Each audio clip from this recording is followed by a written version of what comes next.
leaders meet again in Brussels to discuss the ongoing crisis in Ukraine. With Russian personnel on the ground in the country, Vladimir Putin has been warned what he faces by his European counterparts should he not withdraw those troops. I think the situation is worsening. Russia in open and direct involvement in and is at stage of war against Ukraine, and it is clear that means against country who wants to be closer to Europe. That means Russia is practically in the war against Europe. Russian President Vladimir Putin has warned that political ambitions could threaten peace in Europe. Putin was paying tribute to Russia's fallen soldiers on the 100th anniversary of the beginning of World War I. He said it is important to remember how excessive ambitions and political interests triggered World War I in order to avoid new conflicts. Amongst the long lists of foreign policy failures and contradictions in the last few years, including of course the bombing of Libya, the desire to arm the rebels in Syria, has been the unnecessary provocation of Vladimir Putin. This EU empire, ever seeking to expand, stated its territorial claim on the Ukraine some years ago. Just to make that worse, of course, some NATO members said they too would like the Ukraine to join NATO. We directly encouraged the uprising in the Ukraine that led to the toppling of the President Yanukovych, and that led, of course, in turn to Vladimir Putin reacting. In the contested Ukrainian city of Donetsk, the evidence of yet more heavy shelling is everywhere. The casualties in this latest round of violence, at least 15 civilians, their bodies scattered indiscriminately. The attack in the rebel-held city took place as evidence mounted of a Russian military incursion into Ukraine. This tank, says Kiev, belongs to Russia. Officials say it was spotted near the eastern town of Novoazovsk. President Saakashvili was the president of the Republic of Georgia, and in 2008, the Republic launched a campaign to regain control of its two breakaway provinces, South Ossetia and Abkhazia. But the Russians intervened. They sent in the tanks, and they intervened on the side of the Russian rebels who were prevented Georgia from gaining their authority back.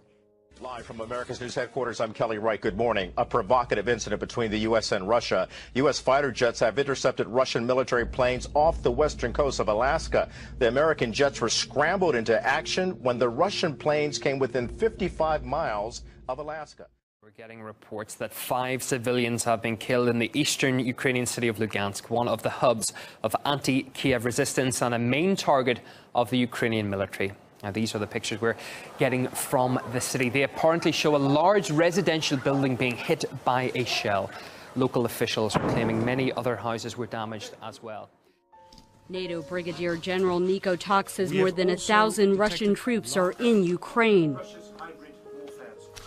The satellite images released today provide additional evidence that Russian combat soldiers, equipped with sophisticated heavy weaponry, are operating inside Ukraine's sovereign territory. Over 2,000 British and Polish soldiers have been taking part in joint military exercises in West Poland. The training, named Black Eagle, is the largest armoured deployment in Eastern Europe for 6 years. For us, most important during this Black Eagle exercise, Black Eagle training, was to train my staff, my headquarters, as well as my troops, to be ready to operate within the other allied force. We train using the same procedures, the NATO one, of course. UK military chiefs were enthusiastic about the joint drills held by the two NATO allies, which also included over 300 military vehicles. Here we go. More disaster across the world. Now, Russia had been supporting pro-Russian separatists in Ukraine. Now, Russia already took Crimea. Then they went into eastern and southern Ukraine.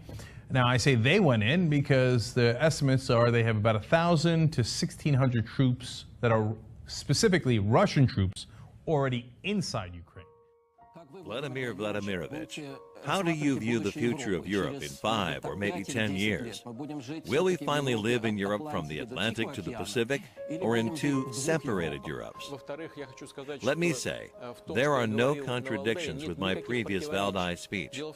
The point is that the Russian peculiarities do not fundamentally or principally differ from the European values. All of us are citizens of the world. For sure, we are different. Each of us has his or her own differences. But the core values remain unchanged. And I think, as I have already said a great many times before and also today, we should certainly strive for establishment of a new Europe to be expanded from Lisbon to Vladivostok. Putin is not going to stop. It was South Ossetia first, it's Crimea next, it's eastern and southern Ukraine now, and tomorrow it will be more areas in former Soviet countries. Ambassador to the OSCE, Ihor Prokopchuk, went a step further. The Russian regular forces, the units of the Russian regular forces, entered and seized, took control of the city of Novoazovsk and also a number of other villages around this city. The tragedy reminds us of what aggression and selfishness, excessive ambitions of state leaders and political elites can lead to. Violence breeds violence, and the way to peace and prosperity is made through goodwill and dialogue. Putin said Russia has always sought peace, but that it would repel any outside attack. The comments come as Russia and the West are locked in a war of words over the crisis in Ukraine. The West accuses Russia of destabilizing eastern Ukraine, but Moscow denies any involvement. Now, Ukraine's gone 3 months now without paying for gas, raising fears that if it were cut off, it could start siphoning off from pipes crossing to Europe. The Russian president personally called on EU leaders to address the problem before it all comes to a head. RT's Medina Kochanova reports. Vladimir Putin has sent a warning to European buyers of Russian gas that Ukraine's debt crisis has reached a critical stage. According to the current contract, Gazprom will now have to switch to an advanced payment system and, in the event of arrears, may be forced to cut deliveries. In other words, it will deliver as much gas as Ukraine pays for a month ahead. How worried should Europe be? Quite a bit, considering previous examples.